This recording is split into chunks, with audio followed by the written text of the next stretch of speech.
El camino de las lágrimas. Autor: Jorge Bucay. Voz: psicóloga Miriam Galdino Farías. Introducción. Seguramente hay un rumbo, posiblemente y de muchas maneras personal y único.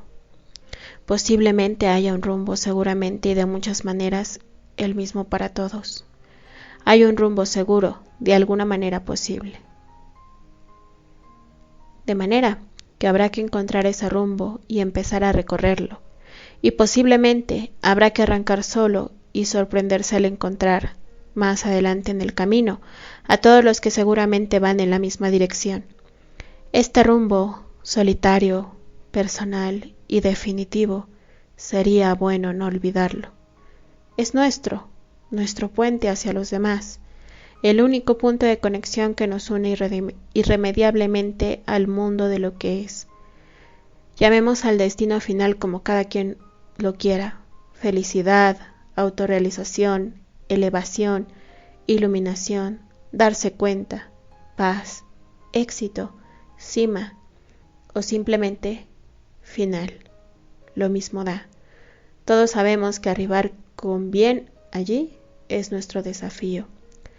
Habrá quienes se pierdan en el trayecto y se condenen a llegar un poco tarde, o habrá quienes encuentren un atajo y se transformen en expertos guías para los demás.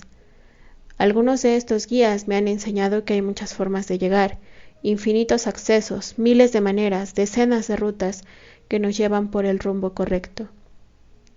Caminos que transitaremos uno por uno. Sin embargo, hay algunos caminos que forman parte de todas las rutas trazadas. Caminos que no se pueden esquivar. Caminos que habrá que recorrer si uno pretende seguir. Caminos donde aprenderemos lo que es imprescindible saber para acceder al último tramo. Para mí, estos caminos inevitables son 4. El primero, el camino de la aceptación definitiva de la responsabilidad sobre la propia vida, que yo llamo el camino a la autodependencia. El segundo, el camino del descubrimiento del otro, del amor y del sexo, que yo llamo el camino del encuentro. El tercero, el camino de las pérdidas y de los duelos, que llamo el camino de las lágrimas. El cuarto y último, el camino de la completud y de la búsqueda del sentido, que llamo el camino de la felicidad. A lo largo de mi propio viaje he vivido consultando los apuntes que otros dejaron de sus viajes y he usado parte de mi tiempo en trazar mis propios mapas. Mis mapas de estos 4 caminos se constituyeron en estos años en hojas de ruta que me ayudaron a retomar el rumbo cada vez que me perdía. Quizás mis libros puedan servir a algunos de ellos que, como yo, suelen perder el rumbo, y quizás también aquellos que sean capaces de encontrar los atajos. De todas maneras, el mapa nunca es el territorio, y habrá que ir corrigiendo el recorrido cada vez que nuestra propia experiencia encuentre un error del cartógrafo. Solo así llegaremos a la cima. Ojalá nos encontremos allí. Querrá decir que ustedes han llegado. Querrá decir que lo conseguí también yo.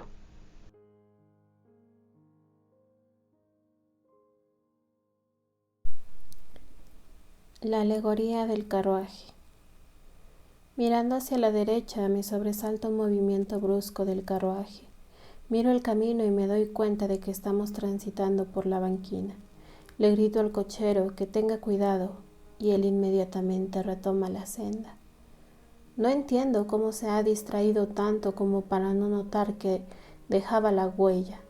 Quizás se esté poniendo viejo.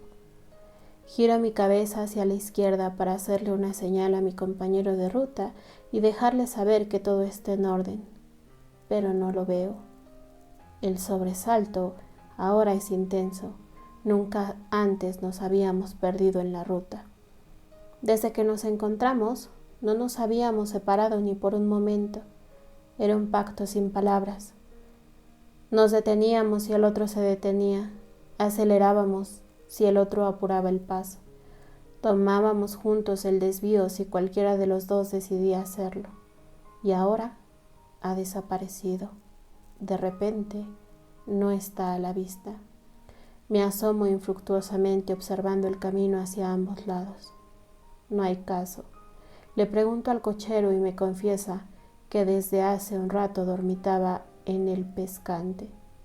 Argumenta que de tanto andar acompañados muchas veces alguno de los dos cocheros se dormía por un ratito, confiado en que el otro se haría vigía del camino. ¿Cuántas veces los caballos mismos dejaban de imponer un ritmo propio para cabalgar al que imponían los caballos del carruaje de al lado?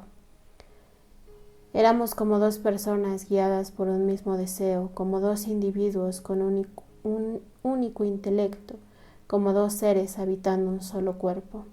Y de repente, la soledad, el silencio, el desconcierto. ¿Se habría accidentado mientras yo distraído no miraba? Quizás los caballos habían tomado el rumbo equivocado, aprovechando que ambos cocheros dormían.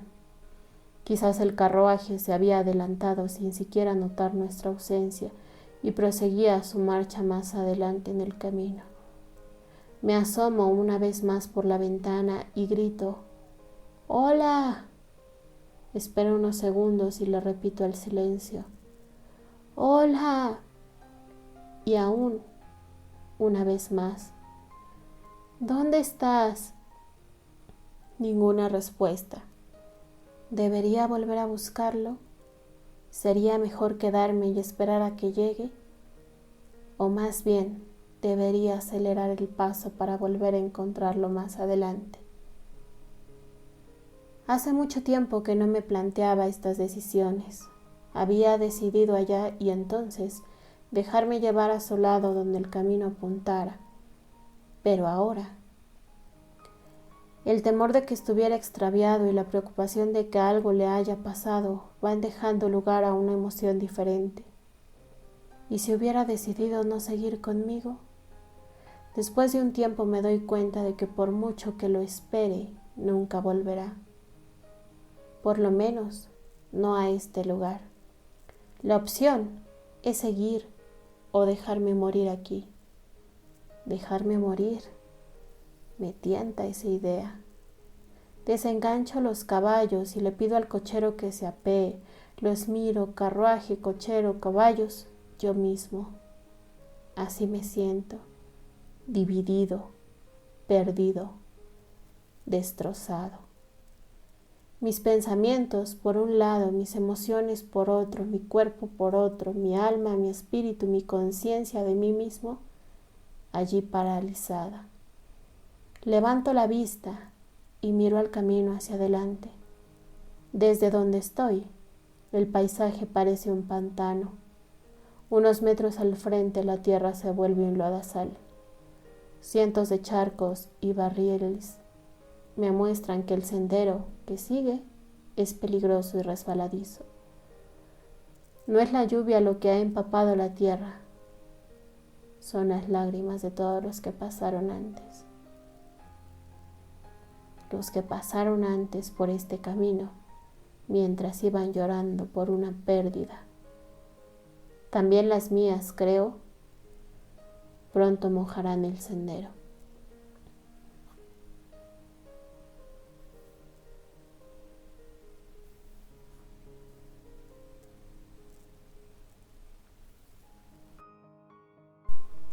Capítulo 1. Empezando el camino. Así empieza el camino de las lágrimas, así, conectándonos con lo doloroso, porque así es como se entra en este sendero, en este peso, con esta carga, y también con esa creencia irremediable, la supuesta conciencia de que no lo voy a soportar, porque todos pensamos al comenzar este tramo que es insoportable. No es culpa nuestra, hemos sido entrenados por los más influyentes de nuestros educadores para creer que no soportamos el dolor, que nadie puede superar la muerte de un ser querido, que podríamos morir si la persona amada nos deja, que la tristeza es nefasta y destructiva, que no somos capaces de aguantar ni siquiera un momento el sufrimiento extremo de la pérdida importante. Y nosotros vivimos así, condicionando nuestra vida con estos pensamientos que, como la mayoría de las creencias aprendidas, son una compañía peligrosa y actúan como grandes enemigos que nos empujan a veces a costos mayores que los que supuestamente se evitan. En el caso de una pérdida, por ejemplo, pueden extraviarnos de la ruta hacia nuestra liberación definitiva de lo que ya no está. Hay una historia que dicen que es verídica. Aparentemente sucedió en algún lugar de África. 6 mineros trabajaban en un túnel muy profundo extrayendo minerales desde las extrañas y entrañas de la tierra. De repente, un derrumbe los dejó aislados del afuera, sellando la salida del túnel. En silencio, cada uno miró a los demás. De un vistazo calcularon su situación. Con su experiencia se dieron cuenta rápidamente de que el gran problema sería el oxígeno. Si hacían todo bien, les quedaban unas 3 horas de aire, cuando mucho 3 horas y media. Mucha gente de afuera sabría que ellos estaban allí atrapados, pero un derrumbe como este significaría horadar una vez más para llegar a buscarlos. ¿Podrían hacerlo antes de que se terminara el aire? Los expertos mineros decidieron que debían ahorrar todo el oxígeno que pudieran. Acordaron hacer el menor desgaste físico posible, apagaron las lámparas que llevaban y se tendieron en silencio en el piso. Enmudecidos por la situación e inmóviles en la oscuridad, era difícil calcular el paso del tiempo. Incidentalmente, solo uno de ellos tenía reloj. Hacían y hacia él iban todas las preguntas. ¿Cuánto tiempo pasó? ¿Cuánto falta? ¿Y ahora? El tiempo se estiraba a cada par de minutos. Parecía una hora y la desesperación ante cada respuesta agravaba aún más su tensión. El jefe de mineros se dio cuenta de que si seguían así, la ansiedad los haría respirar más rápidamente y esto los podía matar. Así que ordenó al que tenía el reloj que solamente él controlara el paso del tiempo. Nadie haría más preguntas, él avisaría a todos cada media hora. Cumpliendo la orden, el reloj controlaba su máquina, y cuando la primera media hora pasó, él dijo: «Ha pasado media hora». Hubo un murmullo entre ellos y una angustia que se sentía en el aire. El hombre del reloj se dio cuenta de que a medida que pasaba el tiempo, iba a ser cada vez más terrible comunicarles que el minuto final se acercaba. Sin consultar a nadie, decidió que ellos no merecían morirse sufriendo, así que la próxima vez les informó la media hora y habían pasado en realidad 45 minutos. No había manera de notar la diferencia, así que nadie siquiera desconfió. Apoyado en el éxito del engaño, la tercera información la dio casi una hora después. Dijo: «Pasó otra media hora», y los 5 creyeron que habían pasado encerrados en total 1 hora y media, y todos pensaron en cuán largo se les hacía el tiempo. Así siguió el reloj. A cada hora completa les informaba que había pasado media hora. La cuadrilla apuraba la tarea de rescate. Sabían que estaban atrapados y que sería difícil poder llegar antes de las 4 horas. Llegaron a las 4 horas y media. Lo más probable era encontrar a los 6 mineros muertos. Encontraron vivos a 5 de ellos. Solamente uno había muerto de asfixia, el que tenía el reloj. Esta es la fuerza que tienen las creencias en nuestras vidas. Esto es lo que nuestros condicionamientos pueden llegar a hacer de nosotros.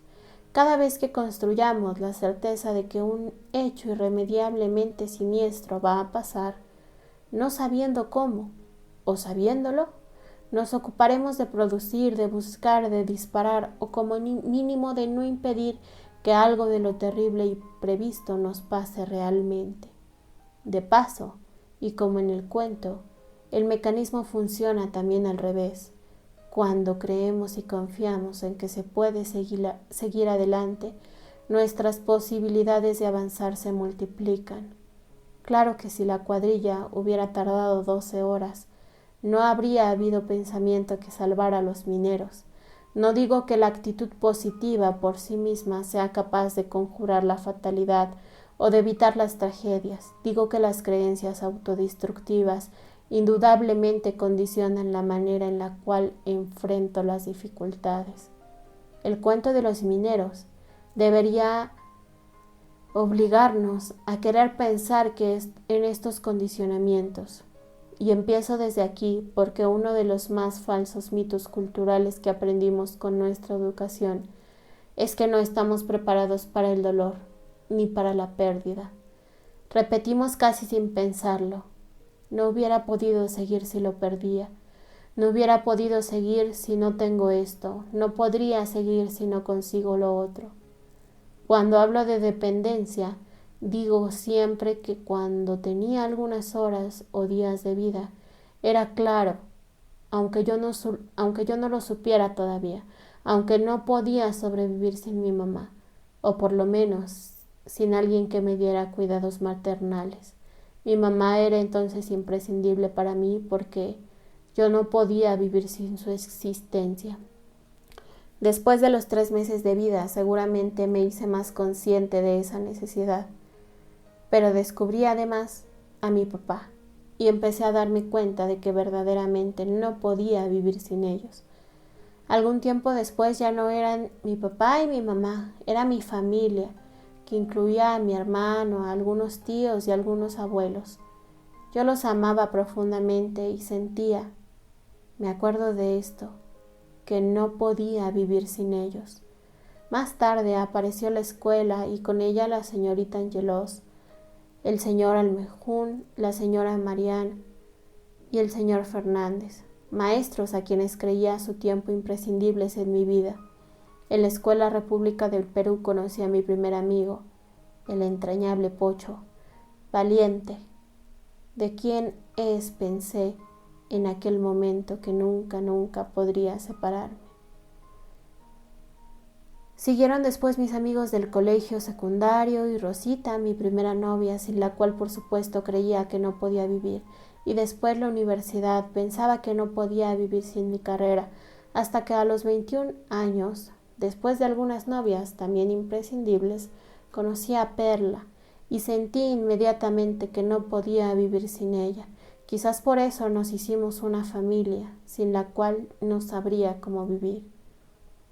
Y así seguí sumando ideas, descubriendo más imprescindibles: mi profesión, algunos amigos, el trabajo, la seguridad económica, el techo propio, y aún después más personas, situaciones y hechos sin los cuales no podía vivir.